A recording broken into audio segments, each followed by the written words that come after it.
Selamat datang di channel Ye Chen Ping Mania. Terima kasih kepada Tuan Rahim Awang dan Tuan Mohriduan yang sudah berlangganan di channel Ye Chen Ping Mania.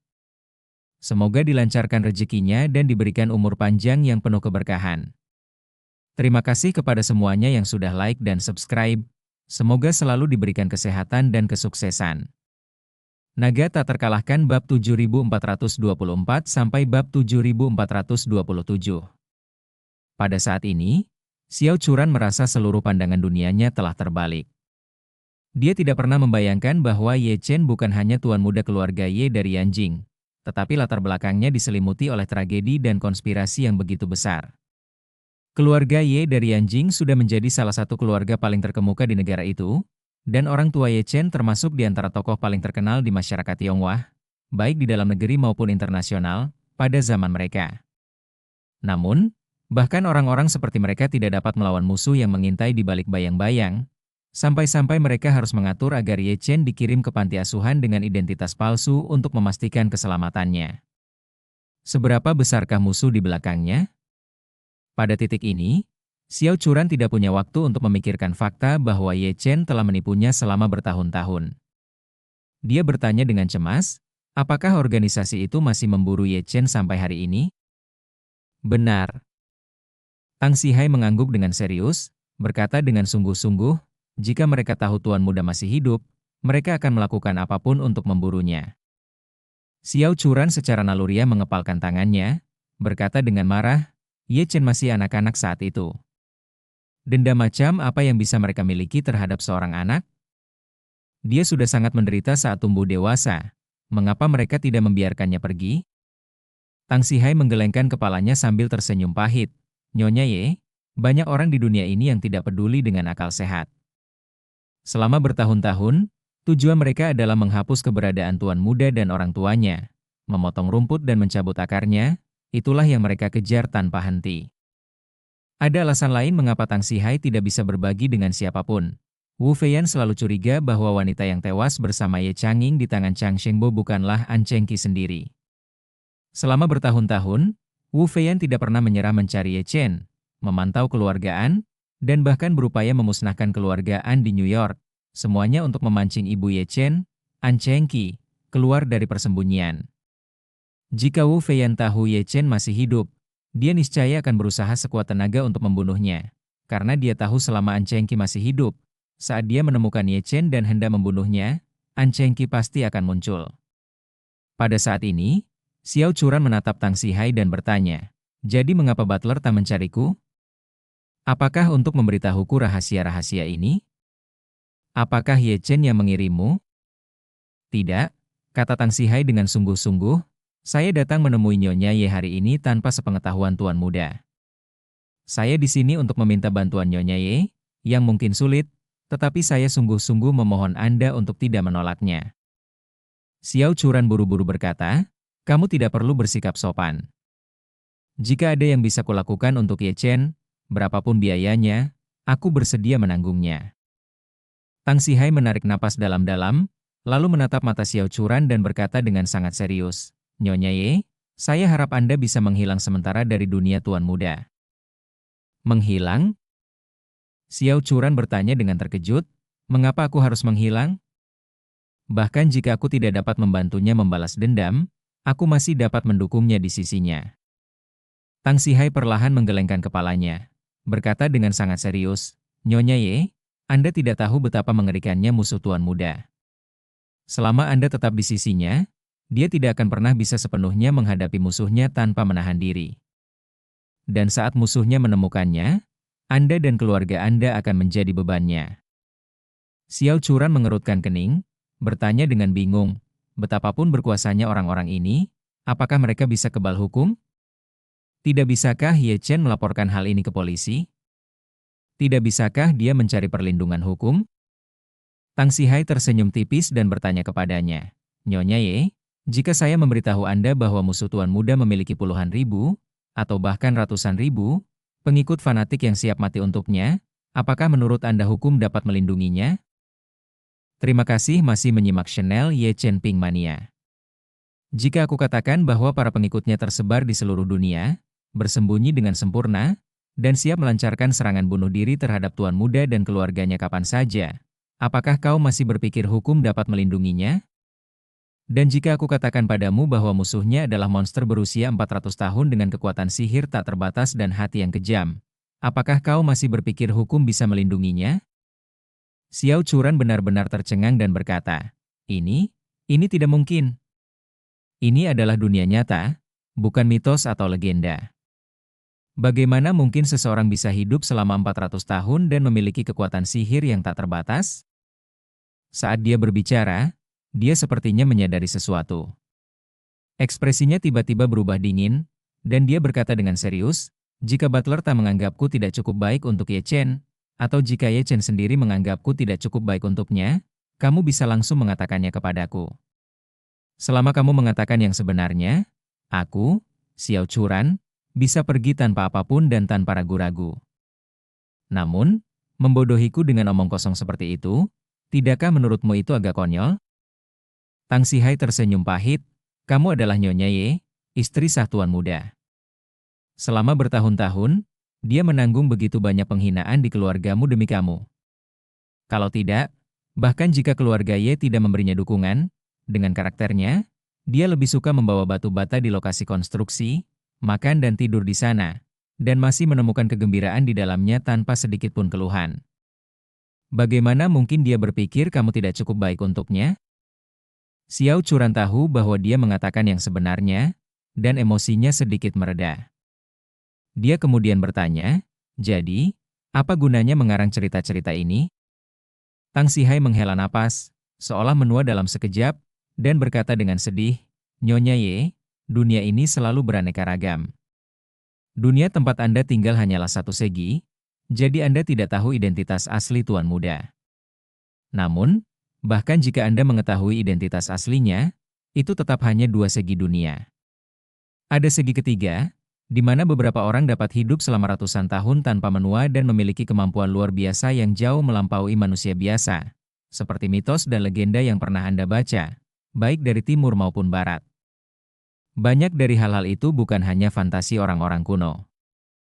Xiao Churan tercengang, tidak yakin apakah harus mempercayainya atau tidak. Dari sudut pandang rasional, kata-kata Tang Sihai sama sekali tidak masuk akal, sama sekali tidak dapat dipercaya. Namun dari sudut pandang emosional, ketika Tang Sihai berbicara, tidak ada sedikit pun tanda-tanda penipuan, hanya ketulusan yang sangat dalam. Melihat keraguannya yang masih tersisa, Tang Sihai menoleh ke Jingking, yang berdiri di dekatnya, dan berkata, Tuan Jingking, Anda kebetulan tinggal di sisi ketiga dunia ini. Bisakah Anda mengizinkan Nyonya Ye untuk melihatnya?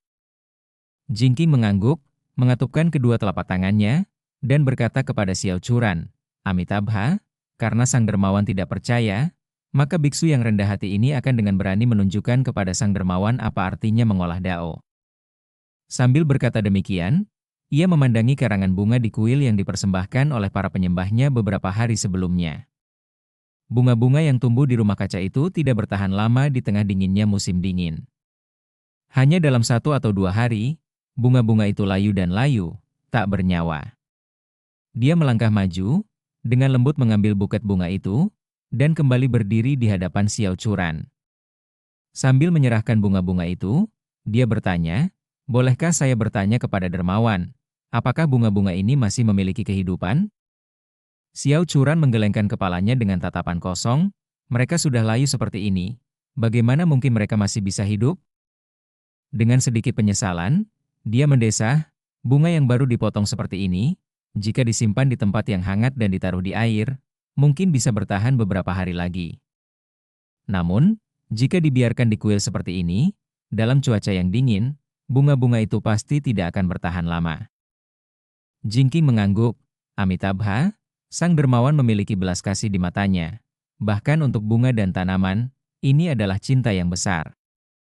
Setelah berkata demikian, dia mengumpulkan semua tenaga spiritual di tubuhnya ke ujung jarinya, dengan lembut menyentuh buket bunga di tangan Xiao Churan, dan berkata dengan sungguh-sungguh, Dermawan, tolong lihat, kehidupan telah kembali.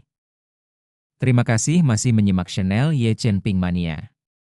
Perkataan Jingking, hidup telah kembali, Baru saja terucap bagi Xiao Churan ketika dia melihat buket bunga layu di tangannya kembali hidup dalam sekejap. Buket bunga yang tadinya berwarna abu-abu kecoklatan dan layu, tiba-tiba berubah menjadi warna-warna cerah. Batang dan kelopak bunga yang kering kembali penuh, segar, dan penuh vitalitas. Xiao Churan benar-benar tercengang, karena belum pernah menyaksikan pemandangan seperti itu seumur hidupnya. Dalam benaknya, kerusakan kehidupan benar-benar tak dapat dikembalikan lagi. Bagaimana mungkin, di bawah pengaruh kata-kata guru Jingking, kehidupan yang begitu hidup dapat kembali seperti semula? Ini jelas mengubah semua yang telah dipelajarinya selama bertahun-tahun dan pemahamannya tentang dunia. Lalu, buket bunga di tangannya mulai mengeluarkan wangi bunga samar-samar, begitu segar dan alami sehingga tidak mungkin itu tipuan, itu sihir. Tercengang tak percaya, dia menatap Jingking dengan mata terbelalak. Bagaimana? Bagaimana ini bisa dilakukan? Bagaimana guru memiliki kekuatan yang luar biasa seperti itu? Jingking berkata dengan tenang, Amitabha, kemampuan biksu yang rendah hati ini hanyalah setetes air di lautan jika dibandingkan dengan Tuan Muda Ye. Xiao Churan bahkan lebih terkejut. Dia berkata tanpa pikir panjang, apakah maksudmu Ye Chen juga punya kemampuan seperti itu? Tentu saja. Master Jingking mengangguk, berkata, seperti yang kukatakan sebelumnya, suamimu memiliki takdir langka sebagai penguasa naga. Jika kemampuanku seperti menara yang menjulang dari tanah, maka kemampuan miliknya akan langsung melambung ke langit ke-9. Ya ampun, pikiran Xiao Churan kacau saat dia berseru. Bagaimana ini mungkin? Aku sudah tinggal bersamanya begitu lama, mengapa aku tidak merasakan sedikit pun tanda-tanda ini? Tang Sihai, yang berdiri di dekatnya, angkat bicara. Nyonya Ye, selama beberapa tahun terakhir, hidup Anda telah dikelilingi oleh berbagai keajaiban. Hanya saja terkadang, pikiran Anda merasionalisasi keajaiban-keajaiban ini. Jika Anda berpikir dengan saksama, Anda seharusnya dapat mengingat satu atau dua. Berbagai macam keajaiban. Xiao Churan merenung sejenak sebelum tiba-tiba berkata, kehebatan fisik Ye Chen adalah sebuah keajaiban. Oh, dan saat itu ayahku mengalami kecelakaan mobil. Dokter mengatakan tulang belakangnya retak, dan ia lumpuh dari leher ke bawah. Tetapi Ye Chen menemukan Dr. Si Tianqi yang menyembuhkannya. Tang Sihai membalas, Nyonya Ye, Anda telah mengenyam pendidikan tinggi. Pikirkan baik-baik sekarang, apakah ada praktisi pengobatan Tiongkok di dunia yang benar-benar dapat menyembuhkan kelumpuhan tingkat tinggi yang tidak dapat disembuhkan? Bukan hanya pengobatan Tiongkok, bahkan pengobatan Barat atau dokter dari suku-suku di seluruh dunia tidak memiliki kemampuan seperti itu. Xiao Churan bertanya dengan kaget, apakah kau mengatakan kelumpuhan tingkat tinggi ayahku disembuhkan oleh Ye Chen? Tentu saja. Kata Tang Sihai, Tuan Muda memiliki kekuatannya sendiri dan dapat meramu obat ajaib yang tidak dapat dibuat oleh dokter manapun di dunia ini. Banyak taipan telah menawarkan miliaran dolar hanya untuk satu pil. Tuan Muda menggunakan satu untuk menyembuhkan ayahmu. Xiao Churan akhirnya mengerti. Jadi itu saja. Di setiap saat dia menghadapi bahaya, Ye Chen selalu ada di sana tepat waktu. Ketika dia dikucilkan di keluarga Xiao, tiba-tiba semua orang penting di Jinling mulai membantunya. Dan Fei Kexin, pewaris dan kepala keluarga Fei Amerika dengan aset ratusan miliar, sangat memperhatikannya. Ternyata, semua ini karena Ye Chen. Memikirkan bagaimana dia telah dikurung dalam kegelapan selama bertahun-tahun, dan bagaimana Ye Chen, entah menyembunyikan identitas atau kekuatannya, telah menanggung begitu banyak keluhan dan hinaan, hatinya sakit, dan dua aliran air mata mengalir di pipinya. Namun, dia masih tidak mengerti. Dia bertanya kepada Tang Sihai dan Jingking, karena kalian berdua mengatakan kemampuan Ye Chen melampaui Master Jingking, apakah itu berarti dia masih tidak bisa mengalahkan monster tua itu? Tang Sihai tersenyum pahit, sejauh yang aku tahu, dengan kekuatan Tuan Muda saat ini, bahkan 3 atau 5 orang saja mungkin tidak akan sebanding dengan monster tua itu. Terima kasih masih menyimak channel Ye Chen Ping Mania. Dia menatap Xiao Churan dengan mata yang keriput namun jernih dan mendesah. Nyonya Ye, inilah sebabnya saya meminta Anda untuk meninggalkan Tuan Muda untuk sementara waktu. Selama ini, alasan dia tidak memberitahu Anda rahasia-rahasia ini pasti karena dia tidak ingin Anda terlibat. Meskipun ini melindungi Anda, itu juga memberinya beban berat, mengalihkan sebagian besar energinya. Ambil contoh ibumu, Nyonya Emalan. Dia menghilang beberapa lama, kau pasti ingat itu? Xiao Churan mengangguk. Ya, ibuku bilang dia tertipu skema piramida. Itu tidak benar. Tang Sihai menggelengkan kepalanya.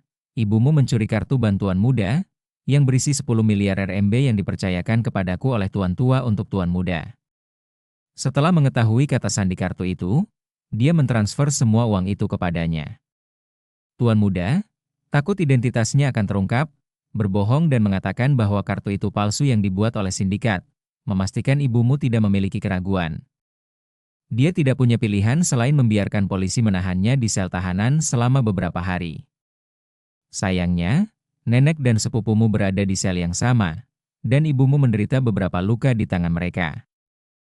Mendengar ini, Xiao Churan sempat ragu sejenak, tetapi segera menyadari bahwa ini persis seperti gaya ibunya. Jika dia melihat kartu Ye Chen berisi miliaran, dia pasti akan mentransfer uangnya terlebih dahulu. Memikirkan hal itu, dia merasa sangat malu. Ternyata selama ini dia dan orang tuanya bukan saja dilindungi oleh Ye Chen, tetapi mereka juga terus-menerus menimbulkan masalah baginya. Sementara Ye Chen menanggung dendam berdarah, keluarganya tidak hanya gagal menolongnya tetapi terus menguras energinya dan menghambatnya. Dengan kesadaran ini, dia mengerti mengapa Tang Sihai ingin dia meninggalkan Ye Chen. Keluarganya tidak menawarkan bantuan apapun kepada Ye Chen, hanya halangan. Dengan tetap tinggal, mereka menyeretnya ke bawah, mengalihkan fokusnya. Sebaliknya, meninggalkannya akan membantunya, paling tidak dengan tidak menahannya atau menguras energinya. Wajahnya kini dipenuhi air mata, penuh dengan sakit hati, malu, dan, yang terutama, keengganan. Kepedihan hatinya adalah atas nasib tragis Ye Chen dan kesulitan yang telah dialaminya selama bertahun-tahun. Rasa malunya itu bersumber dari kenyataan bahwa ia tidak pernah sungguh-sungguh melaksanakan kewajibannya sebagai istri yang baik, tidak mampu meringankan beban suaminya, selalu membutuhkan bantuan terselubung dari suaminya, sementara orang tuanya senantiasa membuat masalah bagi suaminya. Mengenai keengganannya, dia menyadari bahwa dalam situasi ini, demi keselamatan Ye Chen dan jalannya menuju balas dendam, dia tidak bisa lagi tinggal dan menahannya. Jadi, dia bertanya kepada Tang Sihai, bagaimana menurutmu aku meninggalkan Ye Chen? Haruskah aku berpura-pura tidak tahu apa-apa dan meminta cerai? Atau haruskah aku pergi begitu saja tanpa sepatah kata pun? Tang Sihai buru-buru berkata, Anda harus pergi tanpa sepatah kata pun. Jika Anda meminta cerai, itu akan menjadi pukulan telak bagi tuan muda, memengaruhi kultivasi dan pola pikirnya. Xiao Churan bertanya lagi, jika aku pergi tanpa sepatah kata pun, bukankah dia akan mencariku? Tang Sihai berkata, Anda dapat yakin akan hal itu. Saya juga pernah pergi tanpa kabar karena alasan tertentu, dan saya khawatir tuan muda akan menemukan saya. Jadi, saya pergi ke tempat yang tidak akan pernah dapat ditemukannya, sebuah pulau pribadi di Tahiti, yang pada dasarnya terisolasi dari dunia. Namun, yakinlah, lingkungan di sana luar biasa, dan fasilitasnya sangat modern. Kami akan menyiapkan semua yang Anda dan orang tua Anda butuhkan untuk menjalani kehidupan yang damai dan nyaman di sana. Xiao Churan tersenyum pahit, sepertinya kamu sudah merencanakan semuanya. Setelah itu, dia menghela napas dan bertanya, apakah aku akan memiliki kesempatan untuk bertemu Ye Chen lagi? Tang Sihai berkata, yakinlah, Nyonya Ye. Bersambung.